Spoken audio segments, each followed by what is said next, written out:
Do you ever feel your time is out of control? Do you ever feel like you are suffering from overwhelm or maybe even burnout or stress? Now, I think Khalil Gibran, the famous philosopher, said it very well when he wrote, "They think me mad because I do not sell my days for gold, but I think them mad because they think my days have a price." Hello, my friend. I'm Edward Terry. I'm a personal success coach and I help my clients transition from solopreneur to entrepreneur and avoid the pitfalls along the way, like burnout, stress, overwhelm, and not having a good work-life balance. So, what is burnout? It's a mental state, a state of emotional distress, which comes on as a result of the inability to cope with stress and the pressures of life. Generally, it's considered that it comes on in 5 stages. The first one is the honeymoon phase, where you don't even know anything is really wrong. The second stage is where you can start to experience stress on an occasional basis. The third is where you move to chronic stress, where that stress just doesn't go away, but it just becomes normal and you accept it and you get on with it. And it's that that leads to the persistent state and the persistent wear and tear on your mental faculties that then takes you into the fourth stage, which is burnout. Now, that stage you can be bumping along on that, and if you can recover, fantastic. If you can identify it, fantastic. You can then start to recover and get yourself back to health. But the worst stage is the fifth stage, which is habitual burnout. Now, this is the one where if it gets so bad, you can end up having feelings of depression and potentially even suicidal thoughts. So that's obviously the thing we want to avoid at all costs. And that's why I'm sharing some of these tips and advice with you today and some of these stories. It's also considered that there are 5 general areas or 5 facets that identify burnout. Now, again, I'm not a doctor, so if you ever have any feelings or any worries that you might be suffering from any of these, please go and check it out with a professional medical advisor. The first one really is the largest one, which is depersonalization. It's the feeling of just not being in control, becoming detached almost from yourself and from others, not experiencing life in the way you used to. You're just cut off and shut off.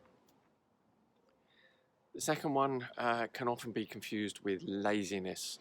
Now, a lazy person, it's something that's habitual. It's part of their sort of personal psyche, and it's something they do all the time. But someone who's potentially facing burnout becomes lazy. They stop doing things that they used to do. They prefer to just laze around in bed, sit in front of the TV, when they might have been a person who used to get up and go out and meet friends, go out, do something active, do sports, really get involved with their passion, really, which is the third aspect of the passion just dies. It goes away. They haven't got the passion for their work or the passion for their hobbies or the passion for their friends or anything like that. The fourth sign of potential burnout is moodiness and irritability.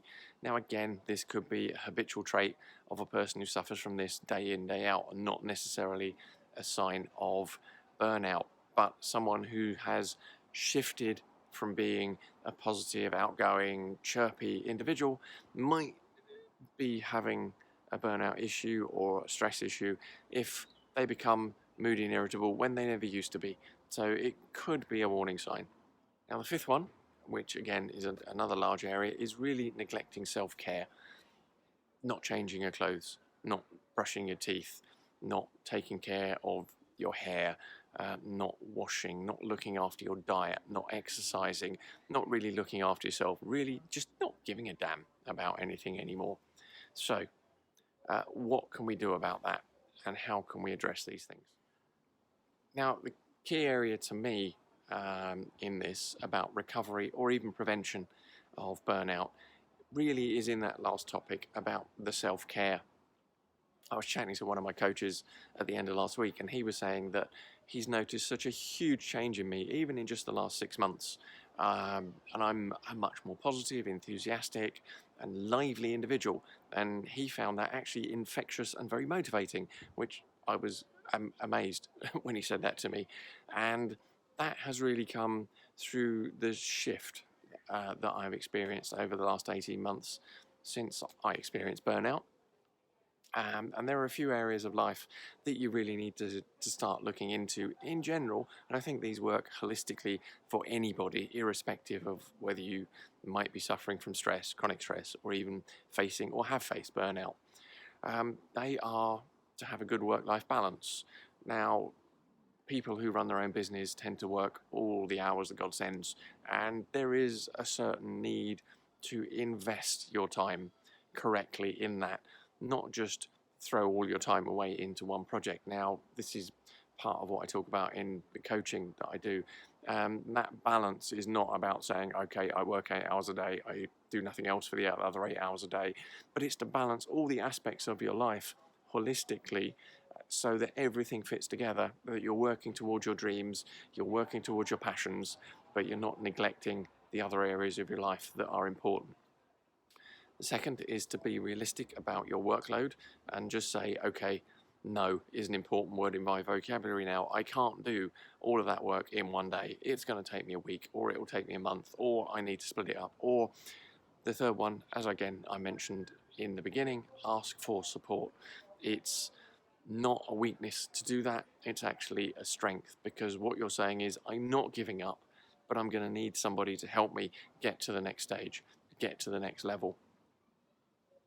The next one is to align with your why. That is quite a big topic and probably the subject of another video. So if you'd like to learn more about that, comment below and just let me know that's something you'd like me to cover in a future video. That'd be cool.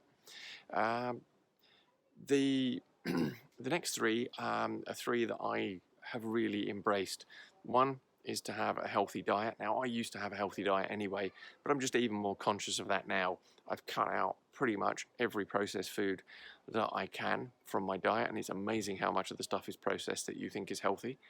I've cut right back on my sugar. I don't have chocolate in the house anymore. I used to have it, but not now. I might treat myself when I go out, but sugar's bad, and especially for people who've had a stroke as well. And getting more exercise is really important. The doctor said that to me. It's important to get 30 minutes of exercise every day. Now, I wouldn't say I get 30 minutes of exercise every day. Some days I might have 1 or 2 hours, and some days I might not have any. For me, it's really about the balance. I get bored when I do one exercise all the time over and over again. I've tried it. I've picked up running and tried to become a runner. Now I've got the physique for it according to my friends, but I find going out and running every day for 30, 40 minutes boring as hell. If I'm in nature, it's much easier, but sometimes when it's hissing down with rain or it's -6 outside, kind of the energy's not there and the motivation's not there. You think, not today. I also like cycling, so I've dug out the mountain bike and I go out and hit the trails on that sometimes. Sometimes I might do a HIIT workout, something on the iPad using one of the down dog apps, which are excellent. Sometimes I might just do some yoga or some Tai Chi or some Qigong. Or I might just go for a walk in the woods. But whatever the exercise is, it's very important to fit it in and keep doing it on a regular basis. And that is one thing that I find has affected my mood the best. For example, last week, my coach was talking to me again about the need for, personal self-care, because I do find I get a bit workaholic like when I'm working on these videos, doing my coaching business, or even some of the new hobbies that I've started up this year. I get so involved in them because I find so much passion and enjoyment in them that I lose track of time. I can suddenly find it's 1 o'clock in the morning and I'm working on a script, or I'm doing some follow-up work or some more reading to help a client out, and I just completely lose track of time. And he reminded me that I mustn't get back into my old ways when I was running my other business and forget myself.